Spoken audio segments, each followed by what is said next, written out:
Les amis, nous devons faire tout pour ne plus laisser notre corps être traîné par la faiblesse. N'hésitez pas de nous suivre chaque jour, dans notre chaîne L'amour du prochain, le développement d'une vie nouvelle. Pour mieux développer votre vie et votre conscience, pour mieux avancer dans votre vie et dans le christianisme.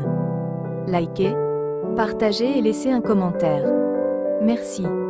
Vous savez, l'être humain est celui qui, la majorité du temps, ne se rend pas compte que c'est lui-même qui laisse souvent certaines choses l'arriver.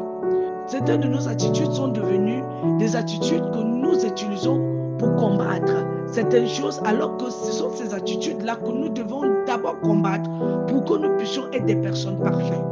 La majorité du temps, quand nous sommes en face d'un problème et que c'est notre attitude qui nous a causé ce problème, qui a fait en sorte que nous puissions se retrouver, au lieu de corriger, d'enlever, de chercher à ce que cela ne puisse plus nous causer préjudice, nous disons toujours, moi je lui ai créé, moi je suis le plus fort.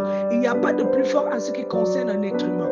Tout être humain est égal à l'autre. Il n'y a pas plus fort. Le Seigneur peut donner la possibilité à un plus faible d'atteindre le plus grand, quand il le veut, surtout quand il s'agit de la justice. La justice divine ne traite pas ces choses à la manière que nous, les hommes, nous attendons, mais avec la force de l'Éternel.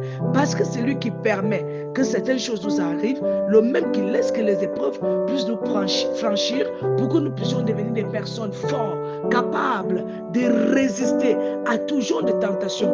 Le Seigneur ne viendrait jamais balayer les tentations devant nous, ou bien des épreuves. Il est celui qui laisse, qui permet que cela puisse nous arriver, pour que nous puissions devenir des personnes fortes, moralement, psychologiquement, et aussi que nous puissions rester solides à la foi chrétienne en restant dans la prière, pour qu'enfin nous puissions nous rendre compte que nous sommes dans un monde où il ne faut pas blaguer, mais plutôt de rester toujours constamment préparés. Comme lui-même, il nous a dit, le Christ, que nous devons toujours rester préparés, parce que nous ne connaissons ni le jour, ni le moment où le bandit, lui, il va venir. Donc, il faut toujours rester prêt.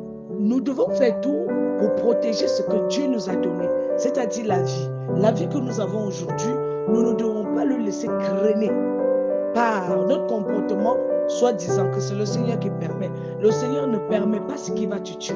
Le Seigneur ne permet pas ce qui va te détruire. Le Seigneur ne permet pas ce qui va te laisser, qui va t'amener à l'ADN.